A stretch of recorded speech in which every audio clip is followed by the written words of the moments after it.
con Carlos Raimundi hablando de la política en Argentina. Sí, hay algo apasionante, la verdad, para el que le gusta la política, es la política en este país que no deja de dar sorpresas. Ahora, en cuanto al escenario político y al rol del partido en el que estás, que es Nuevo Encuentro, y su cercanía con el kirchnerismo, digamos, muchas veces se dice que es muy difícil un lugar de apoyo al oficialismo, pero de diferencia cuando hay tanta coincidencia con las políticas oficiales desde lo que vos expresás, lo que expresa Martín Sabatella, entre otros dirigentes de Nuevo Encuentro. ¿En dónde plantearías la diferencia o el por qué estar aparte del Frente para la Victoria? Lo que pasa es que este es un momento... Digamos, hay una dinámica en la política argentina. Yo no te daría la misma explicación hoy que hace un año. ¿Por qué? Porque justamente porque Cristina asumió, continuando con lo que hablábamos en el primer bloque, si Cristina seguía dialogando con los aparatos tradicionales, caía prisionera de eso que le marca el poder, ¿no? Es decir, de decirle con quién tenía que hablar y con quién no. Entonces, ¿qué hizo? Tomó muy férrea la conducción política, centralizó mucho la conducción política de este proceso. Eso tiene algunas aristas que alguno puede criticar, ¿no? No, que le dicen la soledad. Yo creo que no es así. Yo creo que sí, ella debe tener un círculo de mucha confianza para tomar las decisiones, pero que conecta con el afuera permanentemente.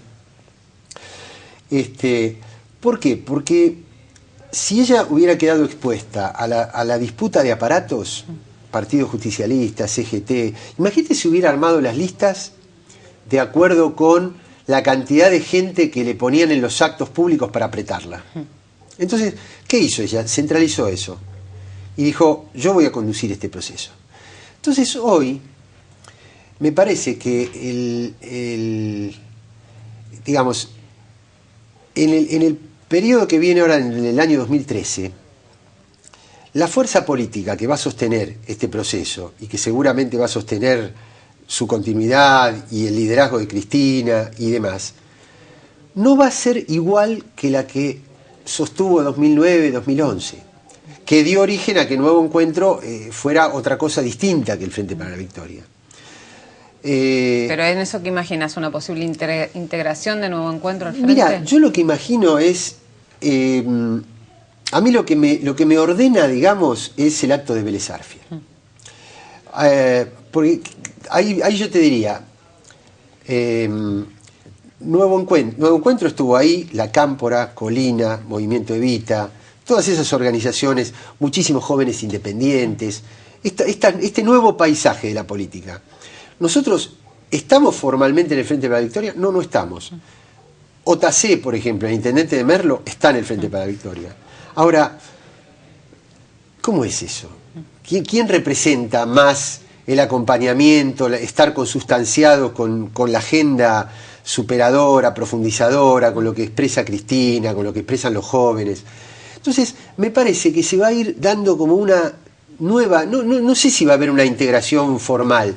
Lo que sí te puedo decir es que Cristina va a alinear y que nosotros vamos a estar ahí junto con las demás agrupaciones, es decir, no tenemos diferencias y creo que hasta en lo electoral vamos a estar en un frente común.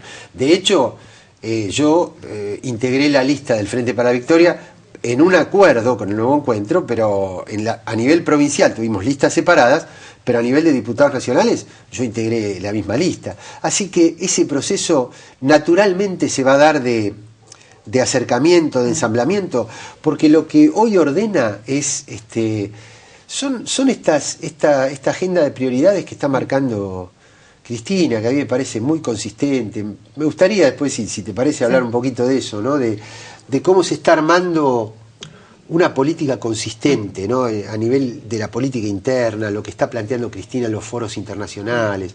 Yo creo que eso va dando la idea de un proyecto nacional y de un proyecto latinoamericano. Ella está ganando mucho predicamento, inclusive afuera, entre los líderes latinoamericanos, por su solvencia intelectual y todo. Entonces, me parece que que eso es lo que nos va a aglutinar, no el código electoral, ¿entendés? O la cantidad de afiliaciones, me parece que lo que va a ordenar este proceso en lo que viene es esta gran agenda muy consistente, muy cerrada en el mejor sentido, quiero decir, muy sólida, de lo que está planteando Cristina, ¿no? Ahora, en ese terreno justamente de una agenda sólida, ¿cómo ves los proyectos, por un lado, que se aprobaron en la Cámara de Diputados, que ahora nuevamente estás en la Cámara de Diputados de la Nación, en los que ha habido un acompañamiento? Antes hablabas de, Repsol YPF, digamos, la expropiación de las acciones mayoritarias de Repsol, que fueron acompañadas, si bien con críticas, por grandes sectores de la oposición. Por otro lado, la política de defensa de la soberanía, de descolonización de Malvinas, que también fue acompañada por la mayoría de la oposición, excepto el PRO, que quedó muy solo en esa decisión de no acompañar la delegación oficial al Comité de Naciones Unidas. Vos lo podés ver esto como señales de políticas de Estado que se pueden, replicar en otros proyectos, como la modificación del Código Civil y Comercial, del Código Penal, o las disputas políticas de cada uno terminan priorizándose por sobre esos proyectos generales. Y debería ser lo primero, porque yo creo que hay la parte más razonable de la oposición, la parte que todavía le quedaba un resto de no sentirse títere de las corporaciones, seguramente debe haber acusado el golpe electoral de octubre del año pasado, el fracaso del Grupo A como estrategia parlamentaria, como estrategia política. Es decir, yo no tengo una respuesta definitiva para esa pregunta tuya. Puede ser una cosa o puede ser la otra.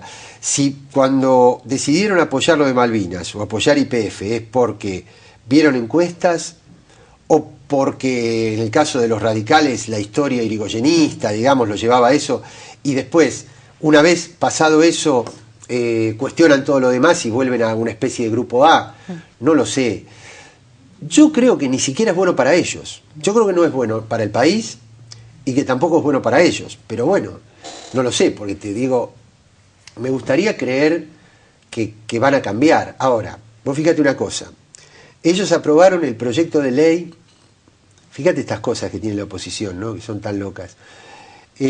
Aprobaron el proyecto de ley de expropiación de YPF, pero no aprobaron el decreto de intervención.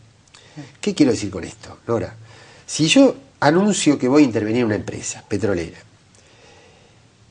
y no me conecto con la empresa en los 20, 25 días que dura el trámite parlamentario, cuando llego no encuentro ni el escritorio.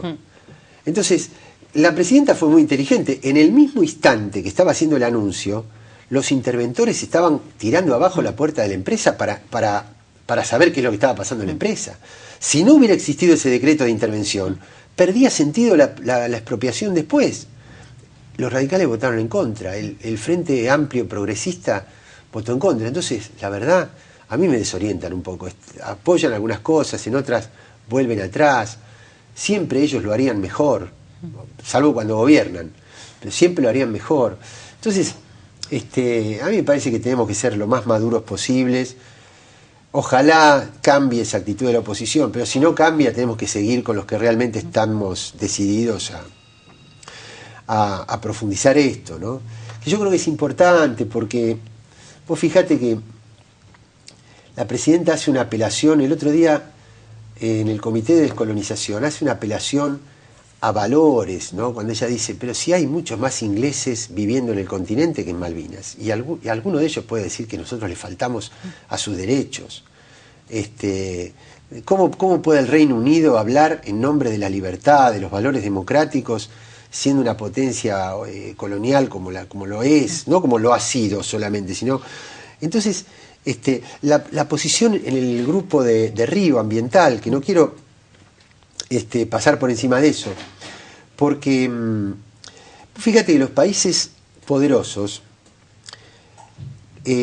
primero nos acusan a nosotros de proteger nuestra industria, pero ellos, poniendo estándares ambientales muy altos que su tecnología les permite aplicar pero que nosotros no podríamos aplicar, nos están poniendo normas proteccionistas más severas todavía que los aranceles. Ahora, ¿ellos qué es lo que dicen? Hay protocolos firmados por los cuales ellos tienen que bajar las emanaciones tóxicas y dicen, si no las podemos bajar, vamos a pagar dólares en compensación de eso. Esto lo que implica es que ellos no están dispuestos a bajar el paradigma de insustentabilidad del medio ambiente en el mundo, sino que están dispuestos a seguir tratando de conseguir dólares para pagar los incumplimientos. Es decir, seguir la lógica de acumulación financiera del sistema y no cambiar el paradigma del desarrollo. Y los países emergentes, a instancias de la Argentina, de Brasil, de otros países del G20 y de otros países del sur, están diciendo no es una cuestión de compensar con dólares lo que ustedes incumplen, es una cuestión de cumplir con las normas, porque si no nos vamos a quedar sin planeta si siguen consumiendo como ustedes consumen. Las críticas que se le hicieron al viaje a Angola, ¿no? Diciendo cómo van a negociar con ese país. Angola representa el promedio de África. Ahora, África está como está porque la colonizaron los países serios, entre comillas, que para algunos periodistas del mundo, de lo que Sarmiento llamaría la civilización frente a la barbarie, estarían en la civilización. Entonces nosotros teníamos que haber comerciado con esos países del norte. No, estuvo muy bien abrir un eje sur-sur y ahora va a seguir seguramente Azerbaiyán y va a seguir Vietnam y tenemos que seguir con este eje sur-sur de cooperación para formar un mundo distinto. Y a mí me parece que nuestra presidenta, con políticas de soberanía interna, como la Carta Orgánica del Banco Central, como YPF, como el Plan de Viviendas, como el control de cambios, yo estoy muy de acuerdo con eso, el control de importaciones, que a veces se... Ahora, pero en esas dos medidas, justamente, control de cambios y el control de importaciones, ¿crees que el gobierno las explicó adecuadamente o que ha habido fallas en la explicación, en la instrumentación por ahí que generaron, enervaron a sectores que por ahí innecesariamente, algunos... ¿no? Innecesariamente, sí. Es decir, yo te digo mi opinión. Yo creo en que son ejes correctos. Y sobre todo el de las importaciones, a veces se pasa un poquito. Es decir, ¿por qué? Porque te viene a ver un pequeño fabricante que te dice, mira, no puedo vender el producto porque justo este producto que forma parte de toda la cadena productiva mía me lo tienen parado. Y la verdad que no es una cosa que vaya a incidir en la balanza comercial. Pero ¿sabes qué pasa con eso? ¿Qué me parece a mí que pasa? Que nosotros venimos de un Estado destruido. Y no en todas las oficinas del Estado está el personal idóneo que sepa hasta el último punto. Lo que a mí también me ha pasado, cuando me han venido a ver por esas cosas, le digo, mire, vayan, pidan una reunión y en general se destraban esas cosas. Y el tema de los dólares, a mí me parece que ahí habría que también estoy de acuerdo, pero ahí habría que hacer como se hizo en otras cosas, explicar muy bien, es decir, recurrir a toda la batería de herramientas comunicacionales que tiene un Estado. A ver, yo creo que en la propaganda del fútbol ha mejorado muchísimo, a mi modo de ver. Ha mejorado muchísimo en calidad, en contenido, en estética, en penetración. Bueno, con esa misma pedagogía, con esa misma clima, con esas mismas palabras llanas, casi te diría que hay que hacer un dibujito animado con el lenguaje más sencillo posible para que todo el mundo entienda que hoy la Argentina puede volver a confiar en su moneda, porque a diferencia de otras épocas, hoy acumulamos reservas, tenemos una relación de la deuda que no incide, no nos estrangula como en otras épocas, porque se sostiene el crecimiento, porque hay una serie de razones macroeconómicas que indican que hoy la situación del peso con relación al dólar es distinta de otras épocas. Ahora, eso hay que explicarlo muy bien para que, bueno, porque si no la gente tiene derecho a ahorrar en dólares por todo lo que nos ha pasado, ¿no? Bueno, ahí sí yo creo que habría que instrumentar. Ahora, yo digo, esto que yo digo, se puede entender como algo de mala fe, como algo conspirativo, como un doble mensaje. No, yo apoyo esto fervientemente, estoy acá, aunque estas cosas no se hagan, yo voy a seguir estando acá porque la agenda es la que yo compartí toda mi vida, pero sí me parece que uno se tiene que dejar el margen para marcar algunas cosas que creo que mejorarían mucho el desempeño de estas políticas que yo considero totalmente correctas, ¿no? Ahora, volviendo un poquito a lo que hablábamos en el primer bloque en cuanto a la provincia de Buenos Aires, ¿no? Vos en muchas declaraciones has dicho que Scioli en rigor era peor que Macri porque Scioli tenía el apoyo del establishment. Uno de los temas que más se cuestiona o más cuestionaron también ustedes a la política de la provincia de Buenos Aires es la política de seguridad, ¿no? Pero no hay cambios en esa política. Ha recibido muchas críticas sí. el gobernador y el ministro de Seguridad, particularmente Casal. Sí. ¿Por qué crees que no se corrigen esas políticas, teniendo en cuenta que los resultados aparentemente no son ni aún en la lógica de los que lo defienden los que se buscan? A mí me parece que la figura del ministro de Seguridad de la provincia, de Casal, ya ha trascendido su propia función en el área de seguridad y se ha convertido en una especie de botín de guerra, digamos, ¿no? Es decir, si Scioli lo entrega, me parece que estaría dando el brazo a torcer, y a mí me parece que él se sentiría más aliviado si lo entregara. Me parece que el establishment no lo deja.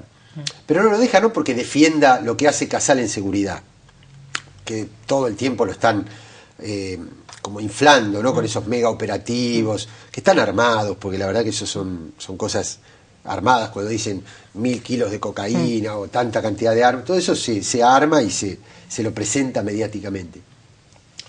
Pero, ¿qué quiero decir? Creo que el establishment no lo deja, porque le está diciendo, mira, si vos lo entregás, es tu certificado de debilidad, es el certificado de que perdiste la pulseada.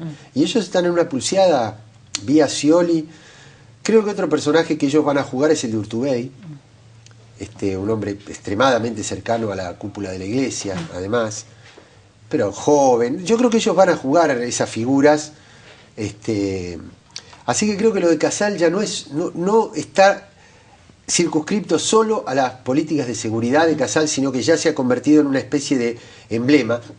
Y creo que en su momento cada cuestionamiento que le hacía Mariotto a Casal por distintas vías lo contestaban con una acusación a vudú en el juicio de Chicón. Digamos, son estas disputas de poder. Yo no puedo quitar ninguna de estas cosas de ese corte, de esa disputa de poder por la continuidad de este proceso en el año 2015. Por eso hay que luchar mucho para que este proceso no retroceda. Yo creo que con Scioli retrocedería completamente. Con Scioli dejaría de ser lo que es este proceso. Ahora, ¿y en ese contexto qué imaginas? ¿Una reelección de Cristina? O porque también lo que se ve es una carencia en cuanto a quiénes pueden ser los sucesores de la presidenta. Eso es cierto. Mira, yo creo que la primera que está preocupada por eso es la propia presidenta. Y me imagino que se deben estar buscando alternativas, instrumentos. Yo creo en una reforma constitucional, pero no reducida al tema de la reelección, sino para darle rango constitucional a los nuevos derechos que se han incorporado en esta etapa, de tal manera de hacerlos irreversibles, ¿no? Mucho más difíciles de volver atrás. Me refiero a la ley de medios, a la desmonopolización de los grandes monopolios, a la función social de la propiedad, a la soberanía sobre la energía, a la soberanía monetaria del Banco Central, todas esas cosas, a los nuevos derechos de las personas. ¿Pero incluirías un cambio en la cláusula de reelección? Mira, a mí me parece que primero tendríamos que ver si la presidenta consigue, profundizando este modelo, consolidar su legitimidad. A ver, yo creo que en procesos tan fuertes como este que estamos viviendo, donde hay disputas de hegemonía, donde se está discutiendo el poder, es decir, vos fíjate que el poder, cuando digo el poder, son las grandes corporaciones mediáticas, financieras, el episcopado, la embajada americana, siempre disciplinaron a la política. Inclusive le mostraron siempre a la gente, cuando ya no le servía más la política de un determinado momento, le mostraron el costado más corrupto de la política para lograr que la gente la desacreditara, para que se desencantara de la política y ellos poderla cambiar rápidamente. Este es un proceso distinto. Entonces, cuando hay una disputa de poder tan grande, estos procesos hay que consolidarlos. Y si consolidar este proceso lleva más tiempo que 2 mandatos, tiene que llevar más tiempo que 2 mandatos. A mí no me escandaliza para nada. ¿Cuántos mandatos tiene Ratazzi al frente de la Corporación de Venta de Automóviles? ¿Cuántos años tiene Mañeto en Clarín? ¿Cuántos años tiene la cúpula de la sociedad rural en la sociedad rural? ¿No nos damos cuenta que el engaño es, que la trampa es, que lo único que tiene que rotar es la política para que el poder pueda seguir por su andarivel y la política se debilite? Y para que ellos siempre puedan maniobrar. A mí no me escandaliza. Ahora, puede ser que la presidenta misma no quiera. Y en ese caso, si realmente ella consigue esta legitimidad, vos fíjate que en poco tiempo recuperamos YPF y el plan de viviendas. Yo creo mucho que el problema, por ejemplo, del impuesto a las ganancias, no hay que plantearlo en términos de hacer concesiones, hay que plantearlo en términos de rediseñar un impuesto a los ingresos, que sea distinto del impuesto a las ganancias. Creo que la amenaza de los camiones hay que pensarla también desde la reconstrucción de los ferrocarriles. Creo que la deuda de las obras sociales hay que pensarla en términos de un nuevo sistema de salud. Y yo, no sé si será un sueño, un anhelo o una intuición, pero creo que la presidenta está pensando en todas estas cosas.